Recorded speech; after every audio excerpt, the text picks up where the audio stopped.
Hello साथियों, भारतीय नागरिक सुरक्षा संहिता 2023 की धारा 7 हम पढ़ने जा रहे हैं। प्रादेशिक खंड, टेरिटोरियल डिवीजन्स।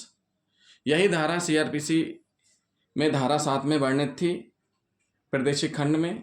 अब 1 जुलाई से भारतीय नागरिक सुरक्षा संहिता 2023 लागू हो जाएगी। तो जिन साथियों ने अभी तक हमारा चैनल सब्सक्राइब नहीं किया है तो सबसे पहले हमारे चैनल को सब्सक्राइब कर लें और वीडियो को लास्ट तक जरूर देखें। प्रादेशिक खंड का मतलब क्या है? डिवीजन, खंड यानी डिवीजन। यह धारा जो धारा 7 है भारतीय नागरिक सुरक्षा संहिता 2023 की, क्या उपबंधित करती है कि प्रत्येक राज्य एक सेशन खंड होगा, उसमें कई सेशन खंड होंगे, प्रत्येक सेशन खंड एक जिला होगा या उसमें कई जिले होंगे। अब इसको हम कैसे समझेंगे? समझिए, मान के चलिए प्रत्येक राज्य एक राज्य ले लिया आपने। प्रत्येक राज्य में सेशन खंड होंगे, प्रत्येक राज्य में सेशन खंड होंगे, ठीक। और जो सेशन खंड है वो कई सेशन खंड होंगे, मतलब प्रत्येक राज्य एक सेशन खंड होगा। जो बोला गया है एक सेशन खंड होगा। प्रत्येक राज्य में कई सेशन खंड होंगे, मतलब कई सेशन खंड होंगे। और प्रत्येक सेशन खंड एक जिला होगा, प्रत्येक सेशन खंड एक जिला होगा।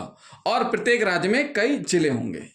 मतलब सीधी सी बात है, एक राज्य है, राज्य में सेशन न्यायालय यानी कि एक डिस्ट्रिक्ट कोर्ट होता है, या तो एक राज्य एक डिस्ट्रिक्ट कोर्ट होगा यानी सेशन न्यायालय होगा, सेशन डिवीजन होगा।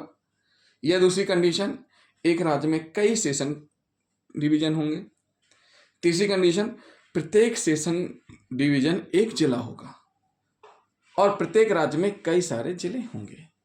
ये कह रही है धारा 7 का सब क्लॉज 1 प्रादेशिक खंड में। नंबर दूसरा क्या कह रहे हैं कि इस संहिता के प्रारंभ के समय जो सेशन खंड, जिले, उपखंड विद्यमान थे, जब यह संहिता लागू हो रही है, यह लागू हुई थी सीआरपीसी जब बनी थी, उस समय सीआरपीसी का स्थान ले रही है बीएनएसएस 2023। तो इस संहिता के प्रारंभ के समय में जो सेशन खंड, जिले, उपखंड विद्यमान थे, उन संबंध में क्या कर सकती है प्रदेश सरकार, राज्य सरकार, वो हम बताएंगे। पॉइंट नंबर 2, राज्य सरकार इनकी सीमाओं या संख्या में उच्च न्यायालय से परामर्श करने के बाद परिवर्तन कर सकती है। इस संहिता के प्रारंभ होने के समय से, यानी पहले से जो विद्यमान सेशन खंड, जिले, उपखंड थे, उनकी सीमाओं और संख्या में उच्च न्यायालय से परामर्श करने के बाद राज्य सरकार परिवर्तन कर सकती है। नंबर 2, राज्य सरकार किसी जिले को उपखंडों में या इनकी सीमाओं या संख्या में उच्च न्यायालय से परामर्श करने के बाद परिवर्तन कर सकती है।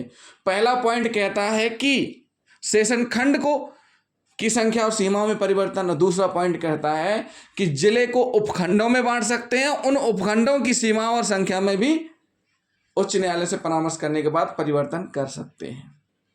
नंबर 4, इस संहिता के प्रारंभ के समय जो सेशन खंड, जिले, उपखंड विद्यमान थे, उनके लिए यह समझा जाएगा वे इस धारा के अधीन बनाए गए हैं।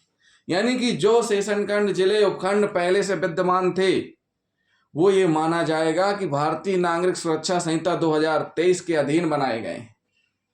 क्या माने जाएंगे? भारतीय नागरिक सुरक्षा संहिता 2023 के अधीन बनाए गए। तो साथियों, ये हुई बीएनएसएस की धारा 7। हमने आपको बताया प्रादेशिक खंड क्या होते हैं। तो जिन साथियों ने अभी तक हमारा चैनल सब्सक्राइब नहीं किया है तो हमारे चैनल को सब्सक्राइब कर लें, बेल आइकन बटन दबाना ना भूलें, वीडियो को अधिक से अधिक शेयर करें, साथ ही साथ कमेंट करते जाएं। धारा 8 हम पढ़ेंगे बीएनएसएस 2023 की। तो साथियों, हमारे चैनल को सब्सक्राइब करना ना भूलें। थैंक यू दोस्तों।